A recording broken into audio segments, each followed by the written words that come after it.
So today, to practice or at least get into top-down versus bottom-up designing, we're going to start with this slider block. So I already have it up. Um, this is kind of building on as if we were to make this design and sketch it from scratch. But I'm just going to have you start here because I'm assuming you guys can sketch all of these surfaces as they're pretty simple. So to get this, pull up your data panel. And in our engineering class, you have students, and we have resources. So pull up resources, and then in IED 226, we have this assembly. So you're going to right-click this, and you're going to make a copy of this and save it to your student folder. So I think this will be an easier way for us to do things we're going to have to do moving forward. So again, resources, IED 226, and then you have this that you can right-click and copy and then save it to your student folder. So once you get that open, we have this file here. So looking around, we can see it's some metal looking rod going through some pieces of wood with a cube on the center. If I grab that cube, I can drag it off, and you see none of these things are jointed yet. So everything kind of just like falls apart. If I can hit this revert position to pull everything back to where it should be. Looking at our windows on the left, our drop downs, we have these squares, or rather these cube icons, and then we have our bodies folder. So everything we've made up to this point has been a body. In class, we've not talked about these cubes. So if you look this cylinder-like shape, that is a body, and then these cubes are called assemblies, or rather components for assemblies. So if we open up any of these components, they have folders inside of them. So they have a body folder inside of it. So this body on the side, this end piece, is part of the component that is called end. Or if we look at base, there's a body inside this base that is the base. So components can be made of multiple bodies, but then they just act a bit differently in Fusion. So whenever we go to build assemblies, we need to use components because components are the things that fit together, not the bodies themselves. So to begin with, we have this body on the other side. We need to convert that into a component. So there are a couple ways to do that. First, we can just right-click at the very top, and you can see our main file folder, because I can have that drop down, is a bunch of cubes stacking together, because that's showing us that this is an assembly of multiple components. If I right-click that, I can add a new component, and then it would ask me what I want to name it, and it will show down in this list. Or if I just right-click the body, I can say create components from bodies, and that does the same thing. So if I hit create components from bodies, we now have a new component that is that piece. If I undo that, I can show you the other way. If I go to new component, we'll call this end 2, since the first one was just called end. We'll hit OK. And now see we have this like weird, kind of like shaded, like ghostly image of everything.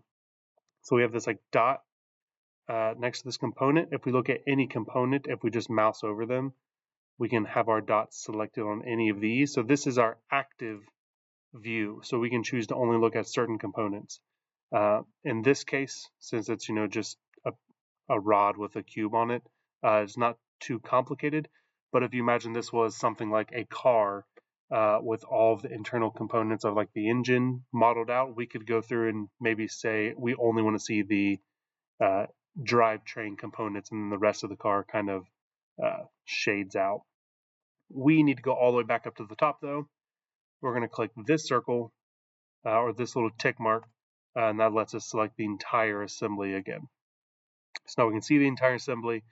We have this new component called end2. If I look at it though, it doesn't have any bodies because I just made the component. I didn't add anything to it, but I can click and drag my body that was the end into that component. So now everything is a component, everything needs where it needs to be, and you can see our base is thumbtacked, which just means it is pinned to the ground.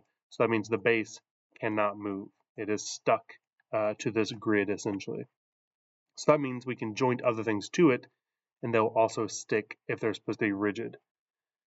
So what we're modeling right now, this is our top-down assembly. We're designing everything inside this one sketch. So we have a bunch of different bodies and components that are all built inside this one sketch.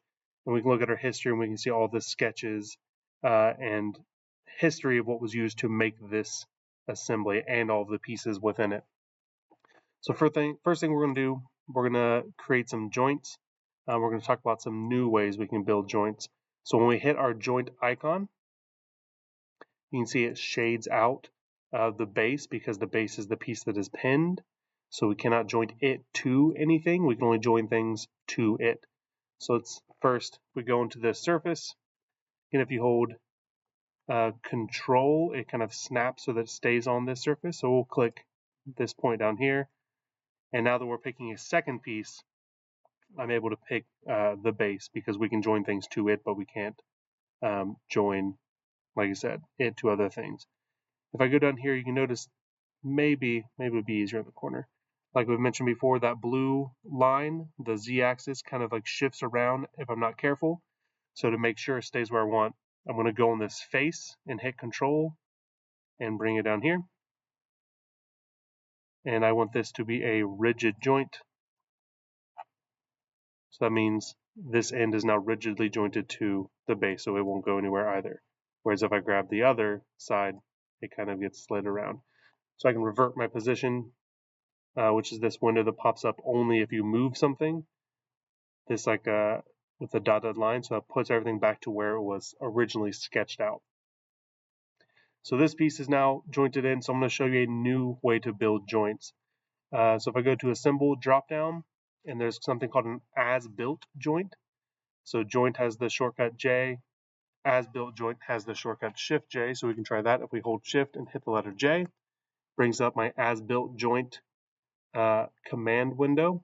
So I'm going to select the components. I'm going to select these two pieces, and then I'm going to build a rigid joint, and then hit OK. So doing it this way, I don't have to select the different pieces or like part of the object. I'm just saying the way I have built this in this file, I want you to join them together in that way. So this is one advantage of doing top-down modeling, is that if you build the things as they're meant to fit, then you can kind of build your joints a bit easier. So we'll do Shift J again. I'm going to attach this rod to this piece over here and make that rigid. And then we'll do the same thing to the other side, and then it gives us it's overly constrained, like we can't add this because if all of these pieces are connected along the bottom, including the rod, so if I connect it over there, it's not doing anything else, so it doesn't care about that motion. So now I have all of the pieces except for the cube locked down somewhere. So I want this to be able to slide back and forth between these two endpoints, and I want it to be able to rotate freely on this rod.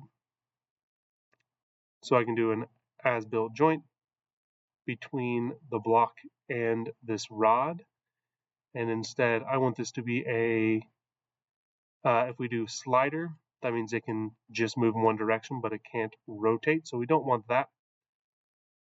So instead of slider, we need cylindrical, and we're going to define our axes. So I think it'd be y-axis maybe. Ooh, that's not right. We might need to select some snaps on this. So we're going to pick our snap point, which is just the point that we're going to rotate about. So if you notice, we're kind of like rotating about an edge. So hold Control, go to the center of this circle. Let's get our slide motion in first. So we want to slide on the x-axis, the y-axis, the z-axis. So we're wanting to slide on the z-axis, or I guess we're rotating on the z-axis, which means our slide will already be set. So axis for rotation on the z in this case. Now we need to set some motion limits. I don't care about how much it spins, but I do care about how far it goes back and forth. So right now I don't know that distance. So I'm going to, well, we can just eyeball, I guess. So let's say a minimum of -3. And you see it puts us all the way into this block. I can say that's okay. So that means our block can only go this far, but then can go all the way through on the other side since we didn't give it a positive limit. So if we see -3 puts it so we are just flush with that surface, which means we need to remove whatever the length of this is. So if I check that, if I do inspect and click that length, it tells me that it is 1 inch. We can also reset our position if we do another inspect. If we click this surface of this block, we want that surface to be able to move to this surface, and it tells us that distance is 2 inches. If I hit escape or close, I can do another inspect between these two surfaces and see that's also 2 inches. So that means we want this block to be able to slide 2 inches in either direction and to be able to spin freely. So make sure you edit that last joint. So you would right click, edit joint, and then modify your slide dimensions to show that minimum and maximum of 2 inches so that the block does not actually interfere. So that's something I'll be checking for. So this file already has a name, but it doesn't have the numbers to it. So we're going to start talking about some other file conventions. So if we pull up our data panel, go to your student file folder, and in your student folder, you're going to add a new folder. You're going to call that folder 2.2.6. Now let's build that here.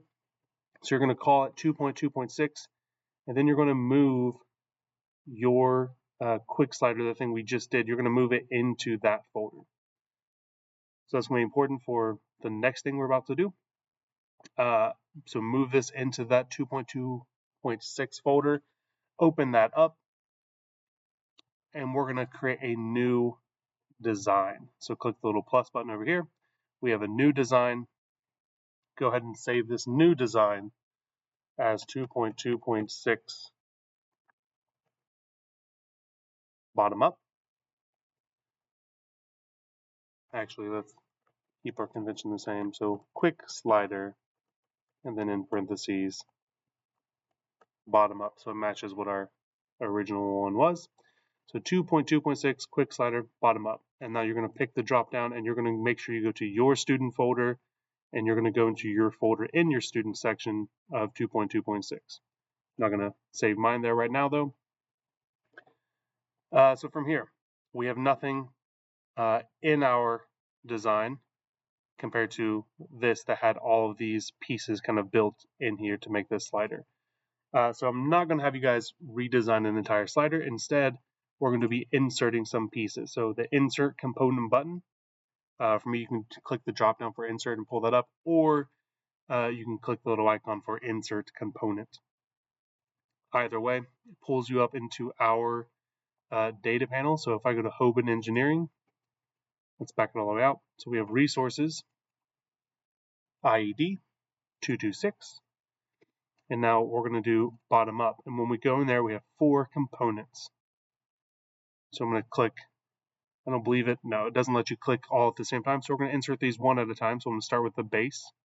So putting in the base, you can put this any way you want, but seeing the last one, we know that we probably want this at 90 degrees so that it is the wide face facing down. And then you can move this up if you feel like, but it doesn't really matter where you put that. So we're going to OK. So now we have the base in here. And if you notice, it brought that in and it gave it an anchor icon, which just says that it is grounded. What grounded means is that anything we change from the original file gets changed here as well. So they're like connected. In addition to be grounded, we're also going to pin this like we had on the last file. The base was pinned to the design board. We're going to continue inserting the rest of our pieces. So we're going to insert our end. Again, we know this needs to be rotated both of these directions. So we're just going to roughly put it where it might need to be and hit OK. Insert another component. We'll grab the rod. can move it over roughly, get it in the right orientation. And then one more, we want this slider block. And we'll do the same thing for it. So now at this point, we have all of our pieces, but we need 2 of this end. So we can right click this. We can hit move copy. And then before we start to move it, hit create a copy. And we're just going to move it over to the other side. So now we have 2 of that piece.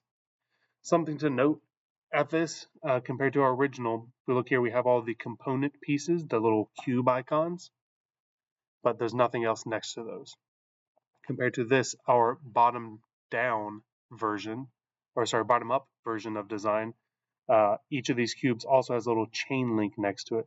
So it's just telling us again that it's linked to another file somewhere else. And we're going to talk about what that means in a little bit, or how else we could use that. So from here, you have all your pieces, similar to like with the selfie stick. We're just going to create some joints, but this time we can't use the as-built joints because these are not already aligned the way they need to be. So we can just quickly add some snaps, holding control to make sure that they line up the way they should. Make sure we're set to rigid. Hit the letter J, have another joint, and just piece all these pieces together.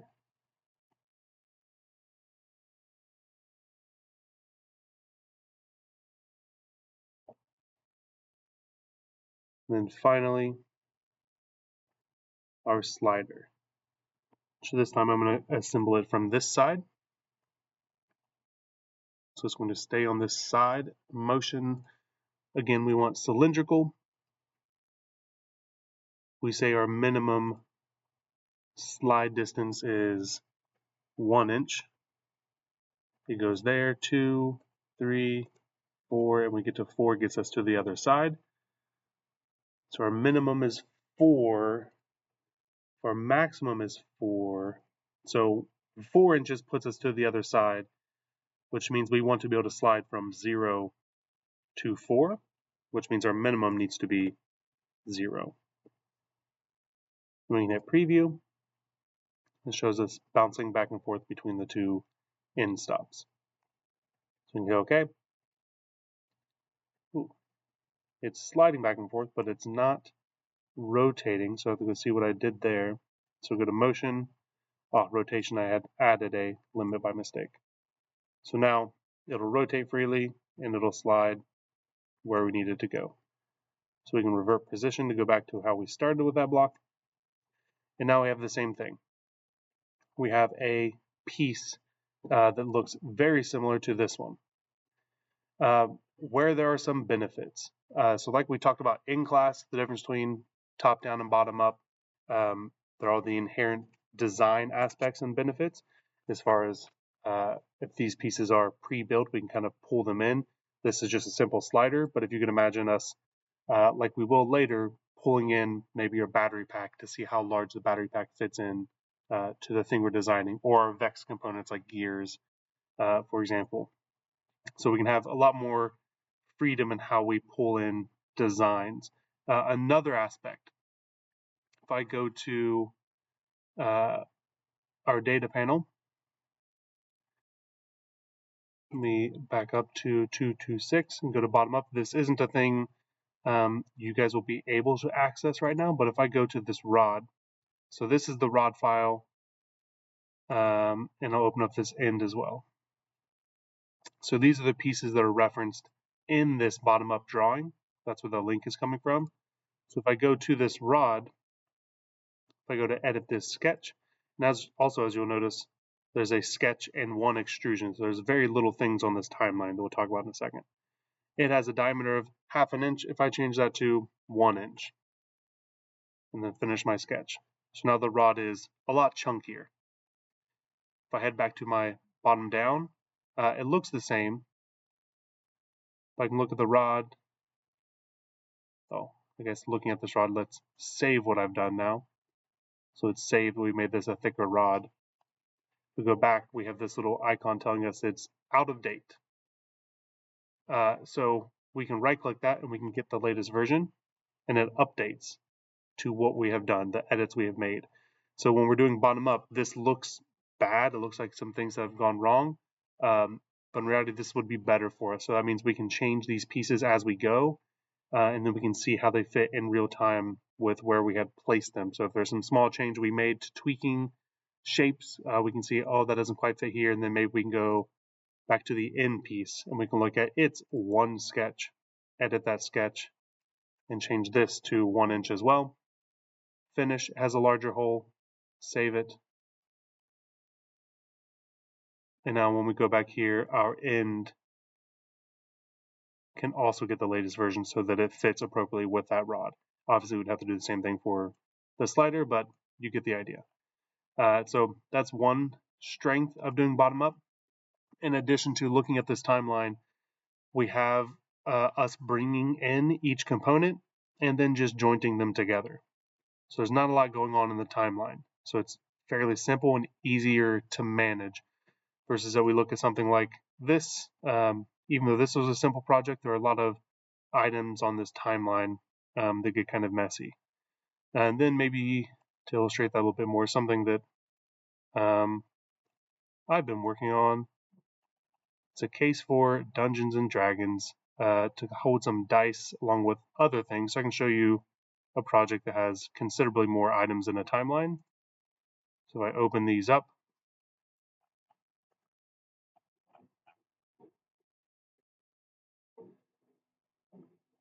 So you can see all of these different features and sketches that all get built on top of one another. So it can get really cumbersome if you're trying to do this all in top down, which is how I built this. But being in top down, like I said, has some other benefits as well that I'm taking advantage of. So that's why this is more useful to me in this case. In the case of manufacturing, though, either way can be useful and each of them have their merits. So submit this file as a drawing file. So you're going to submit this drawing file of either slider actually, but both sliders need to exist in your student folder. Something else I guess we can talk about is in our files, in our drop downs, the difference between the file for something that is designed through top down would look like this. It is one file with all of the pieces versus if we go to bottom up, it's these multiple pieces all together along with the assembled file. So there are a lot more files and pieces, but you have more freedom in how they're applied and how they're used. So another thing we could do is like if, for example, we have one slider here, but if we wanted two sliders, we could easily just add in another component, just drop in another slider to this bottom up version and add as many sliders as we need or rods as we need versus in the top down, we have to redo the sketches and kind of start from scratch. So create this drawing file of this slider for me, and then I'll come in and make sure it has appropriate limits so that it does not move through your objects like this one does. Yeah, save that, and then starting next class, we'll do another subassembly file with something a bit more complicated than these simple sliders.